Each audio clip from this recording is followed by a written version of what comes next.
엄마, 왜 자꾸 내 인생에 간섭해?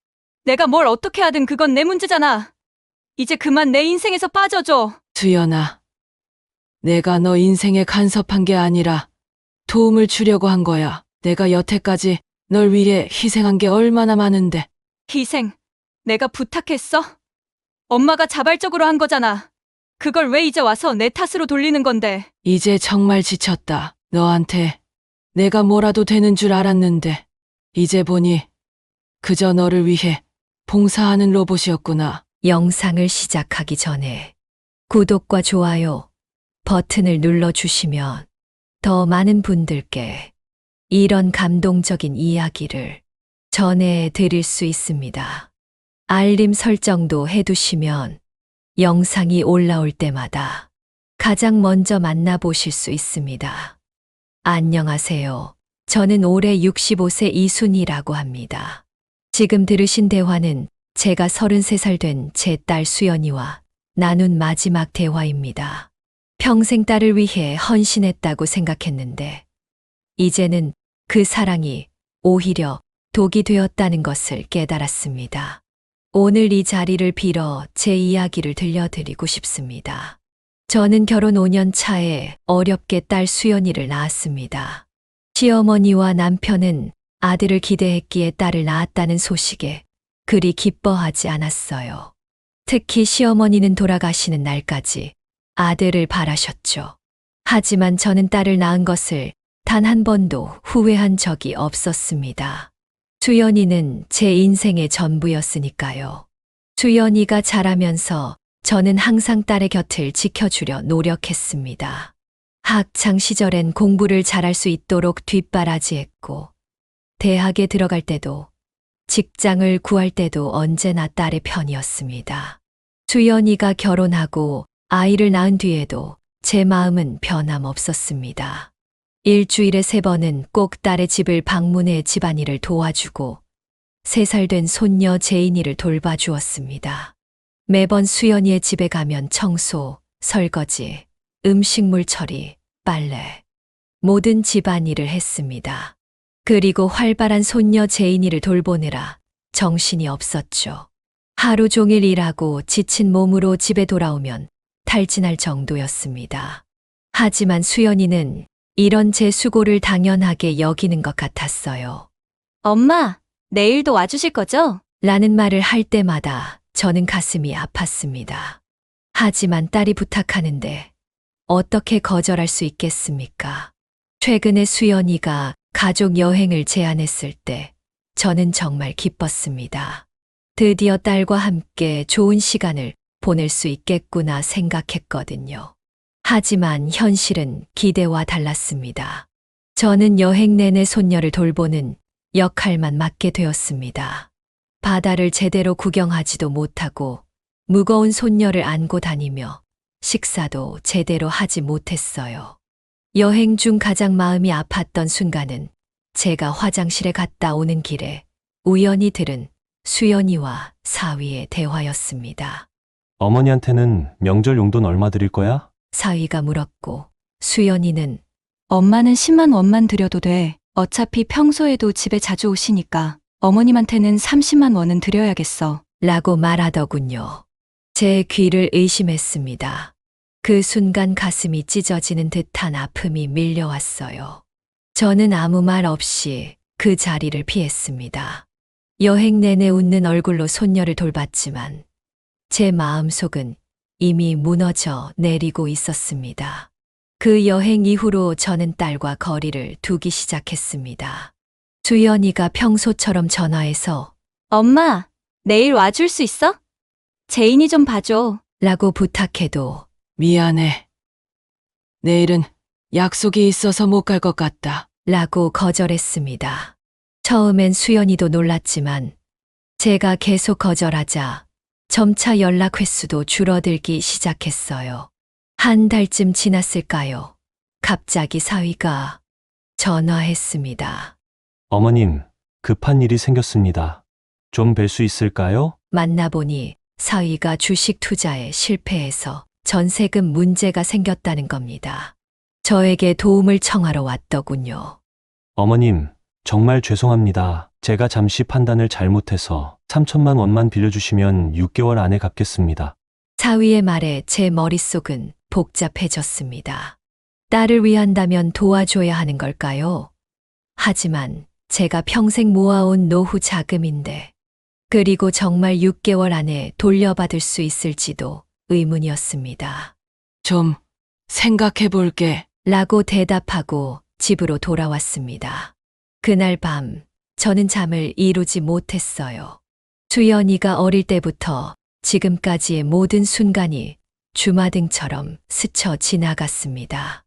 처음 걸음마를 떼던 순간, 초등학교 입학식 날 예쁜 원피스를 입고 활짝 웃던 모습, 대학 합격 소식을 들고 뛰어오던 날, 그리고 결혼식에서 눈물 흘리던 순간까지 모든 기억이 소중했지만 어느 순간부터 우리 관계가 변했다는 것을 부정할 수 없었습니다. 제가 딸에게 너무 많은 것을 해주려고 했던 것이 오히려 독이 되었던 건 아닐까요? 사랑한다는 이유로 모든 것을 희생하는 것이 과연 올바른 사랑일까? 그날 밤 저는 끊임없이 생각했습니다. 고민 끝에 저는 사위에게 돈을 빌려주기로 결정했습니다. 하지만 조건이 있었죠. 계약서를 쓰고 6개월 안에 이자와 함께 갚는다는 약속을 지켜야 해. 사위는 기뻐하며 약속했습니다. 그리고 수연이에게 연락했더니 딸도 무척 고마워했어요. 그날 저녁 수연이가 집으로 찾아왔습니다. 엄마, 정말 고마워. 우리가 정말 어려운 상황이었거든. 엄마가 없었다면 어떻게 했을지. 수연이의 눈에는 눈물이 고여 있었습니다. 저는 잠시 감정에 휩싸였습니다. 이렇게 진심 어린 감사 인사를 들은 게 얼마만인지. 일요일에 우리 집에 와줘. 맛있는 거 해줄게. 제인이도 할머니 보고 싶어 했어. 수연이의 제안에 저는 망설임 없이 수락했습니다. 그리고 일요일, 오랜만에 딸의 집을 방문했습니다. 도착하자마자 수연이가 부엌으로 저를 데려갔습니다. 엄마, 오늘은 내가 요리할 거야. 엄마는 그냥 편하게 있어. 하지만 습관적으로 저는 앞치마를 두르고 딸을 도와주기 시작했습니다. 김치찌개와 몇 가지 반찬을 준비하는 동안 수연이와 오랜만에 대화를 나누었습니다. 제인이도 저를 보더니 반가워하며 안겼습니다. 식사 준비가 거의 끝나갈 무렵 초인종이 울렸습니다. 수연이가 문을 열자 시어머니가 들어왔습니다. 갑작스러운 방문이었죠. 어머님, 어서 오세요. 수연이의 표정이 갑자기 밝아졌습니다. 그리고 저를 보더니 당황한 듯 했어요. 어머, 장모님도 오셨네요. 시어머니는 저를 보며 형식적인 인사를 건넸습니다. 분위기가 어색해졌습니다. 자, 이제 식사할까요? 수연이가 말했습니다.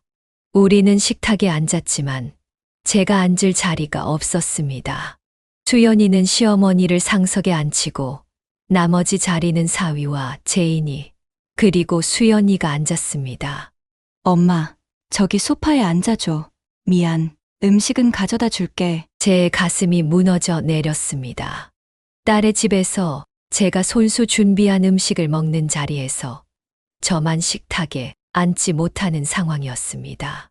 수연이는 시어머니에게 극진히 대하며 제가 만든 김치찌개를 제가 특별히 준비했어요. 어머니, 라고 말하더군요.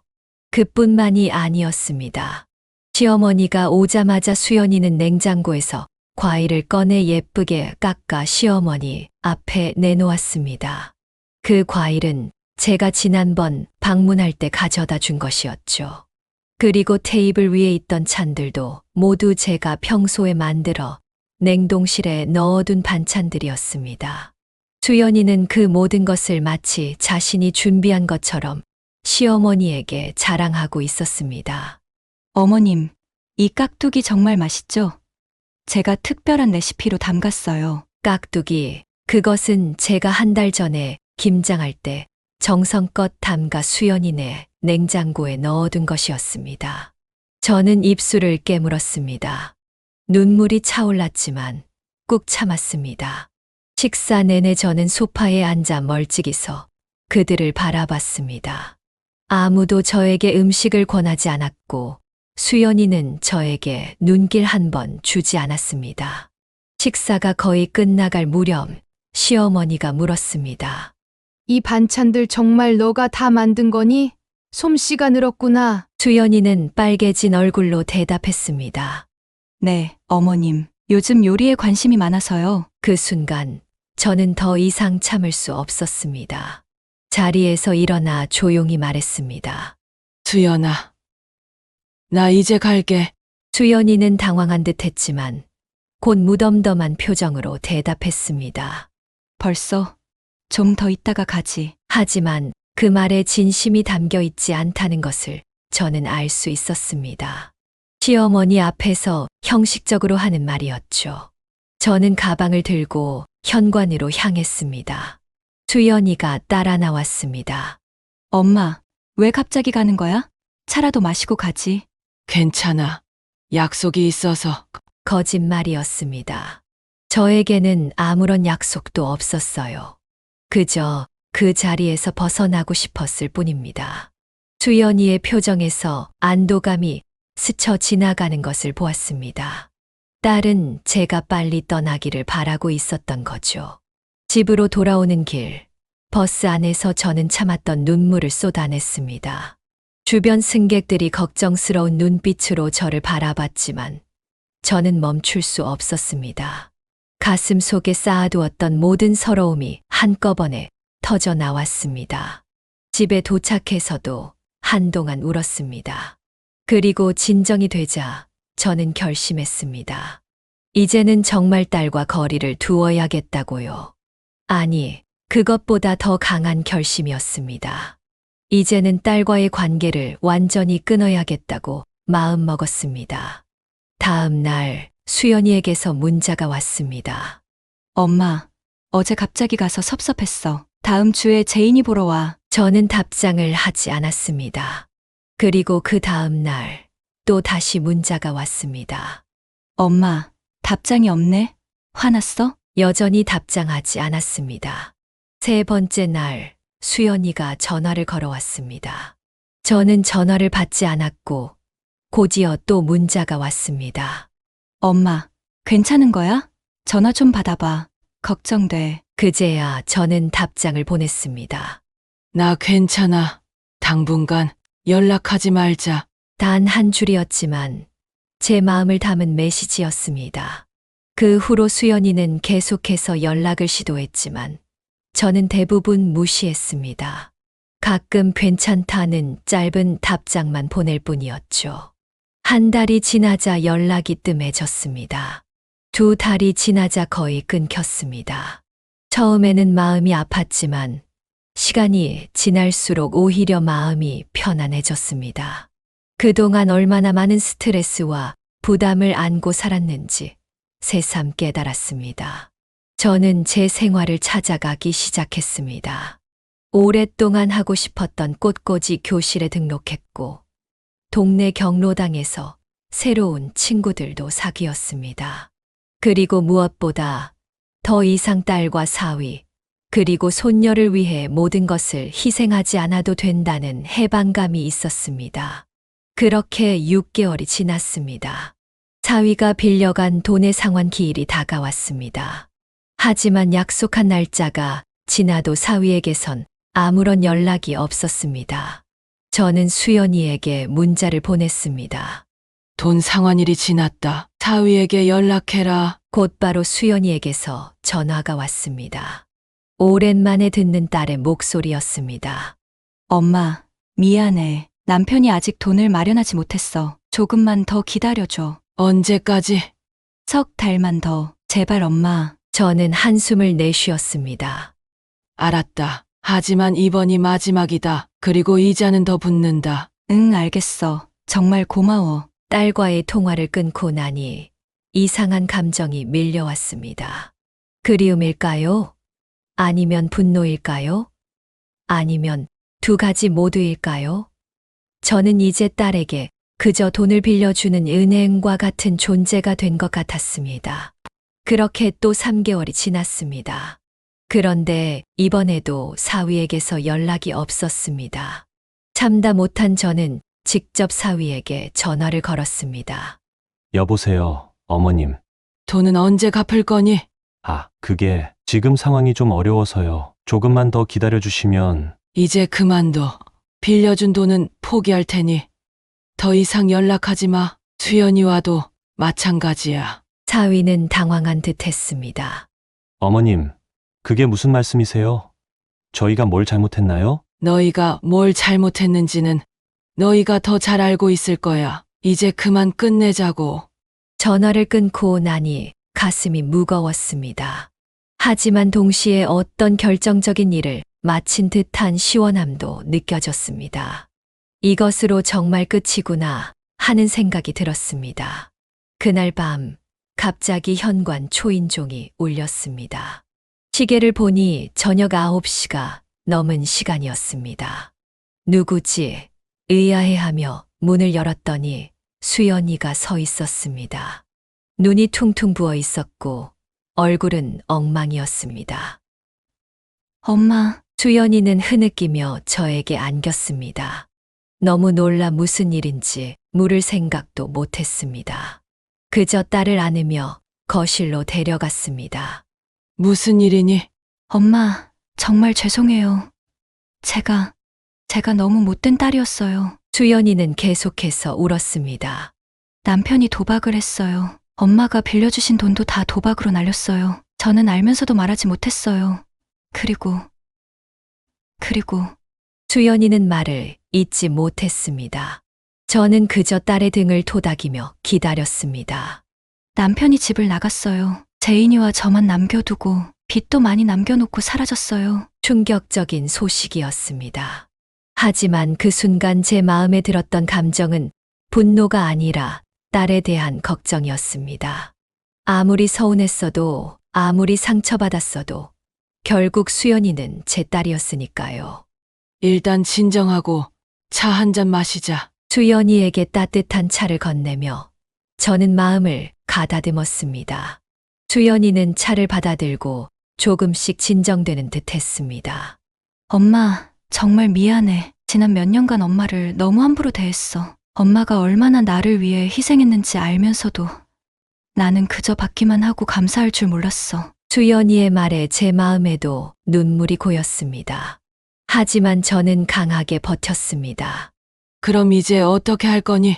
모르겠어. 엄마, 너무 막막해. 빚도 있고 제인이도 있고 일도 다시 구해야 하는데. 일단 너와 제인이는 이 집으로 와서 살자. 그리고 천천히 해결해 나가면 되지. 수연이는 놀란 눈으로 저를 바라봤습니다.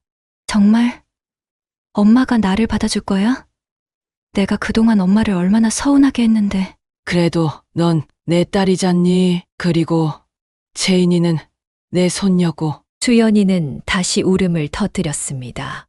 하지만 이번에는 슬픔의 눈물이 아니었습니다. 안도와 감사의 눈물이었죠. 내일 제인이를 데리고 이사 오렴. 방은 충분히 있으니까. 그렇게 수연이와 제인이는 제 집으로 들어왔습니다. 처음에는 어색했습니다. 수연이도 죄책감에 눌려 있었고, 저도 아직 완전히 마음의 상처가 아물지 않은 상태였으니까요. 하지만 제인이의 밝은 웃음소리가 집안을 채우면서 조금씩 우리 사이의 얼음도 녹아내리기 시작했습니다. 수연이는 취업 준비를 시작했고, 저는 제인이를 돌봤습니다. 하지만 이번에는 달랐습니다. 이제는 제가 손녀를 돌보는 것이 의무나 희생이 아니라 기쁨이었습니다. 그리고 수연이도 달라졌습니다. 매일 밤 귀가할 때마다 엄마, 오늘도 고마워. 라는 말을 잊지 않았고 주말이면 집안일을 도맡아 했습니다. 한 달이 지나고 수연이는 작은 회사에 취직했습니다. 급여는 많지 않았지만 일단 시작이었습니다. 수연이는 첫 월급의 절반을 저에게 주겠다 했지만 저는 거절했습니다. 그 돈으로 제인이 필요한 것도 사고 내 빚도 조금씩 갚아나가렴. 수연이는 고개를 숙였습니다. 엄마, 엄만 어떻게 나한테 이렇게 잘해줄 수 있어? 내가 그렇게 엄마를 홀대했는데. 사람은 누구나 실수를 해. 중요한 건 그 실수를 깨닫고 바로잡으려는 마음이야. 엄마, 정말 고마워. 앞으로는 절대 엄마를 서운하게 하지 않을게. 내가 엄마한테 받은 사랑, 이제는 제인이에게 그대로 돌려주고 싶어. 수연이의 말에 제 마음이 따뜻해졌습니다. 그날 밤 오랜만에 편안한 마음으로 잠들 수 있었습니다. 시간은 빠르게 흘러갔습니다. 어느덧 1년이 지났고 수연이는 승진도 하고 제인이와 함께 작은 집을 얻어 독립했습니다. 하지만 이번에는 달랐습니다. 일주일에 2~3번은 꼭 저를 찾아왔고 제가 필요한 것이 있는지 항상 물어봤습니다. 그리고 제인이도 할머니를 너무나 좋아해서 할머니 집에 가고 싶어요.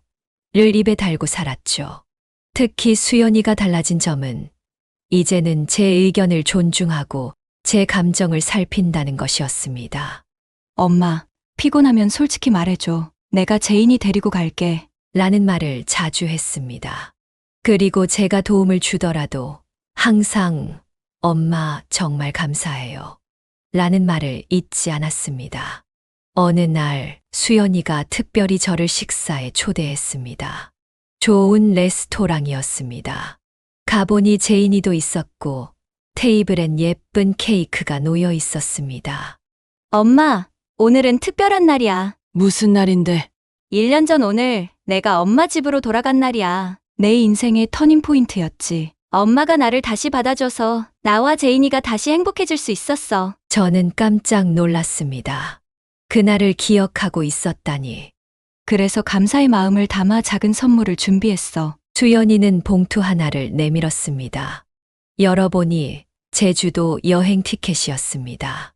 엄마, 이번엔 진짜 가족 여행이야. 엄마가 즐길 수 있는 여행으로 준비했어. 그리고 이번엔 내가 제인이 볼 테니까 엄마는 그저 즐기기만 해. 제 눈에 눈물이 고였습니다.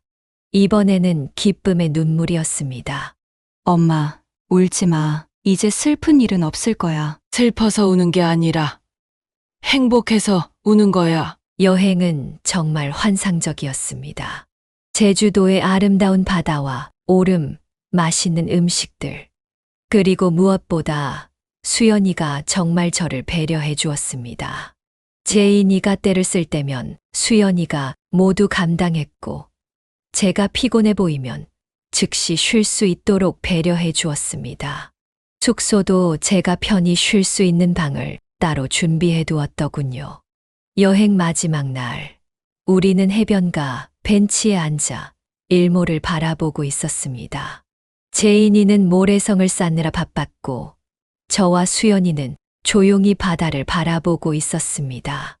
엄마, 그날 정말 미안했어. 집에 시어머니 오셨을 때 엄마를 너무 홀대했지. 갑작스러운 고백에 저는 놀랐습니다. 수연이는 계속 말을 이었습니다. 사실 그날 이후로 계속 마음에 걸렸어. 엄마가 얼마나 상처받았을지, 그리고 그 전에도 내가 얼마나 엄마를 함부로 대했는지 생각하면 너무 부끄럽네. 수연아, 이제 그런 얘기는 그만하자. 다 지나간 일이야. 아니야, 엄마. 이런 말 안 하면 내 마음이 편하지 않아. 엄마, 정말 사랑해. 그리고 고마워. 엄마가 나에게 준 사랑, 이제 나도 알 것 같아. 그리고 그 사랑을 제인이에게도, 엄마에게도 돌려주고 싶어. 수연이의 진심 어린 고백에 저도 마음이 뭉클해졌습니다. 저는 딸의 손을 꼭 잡았습니다. 나도 널 사랑해.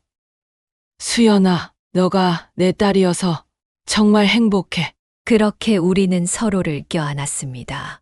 저 멀리 수평선 너머로 태양이 서서히 지고 있었고, 붉은 노을이 바다를 물들이고 있었습니다. 마치 우리의 새로운 시작을 축복하는 것 같았습니다. 이제 저는 깨달았습니다. 사랑이란 것은 일방적인 희생이 아니라 서로를 존중하고 이해하는 것임을. 그리고 가장 중요한 것은 비록 서로 상처를 주고받더라도 결국 다시 시작할 수 있는 용기라는 것을요. 저와 수연이 그리고 제인이는 이제 진정한 가족이 되었습니다.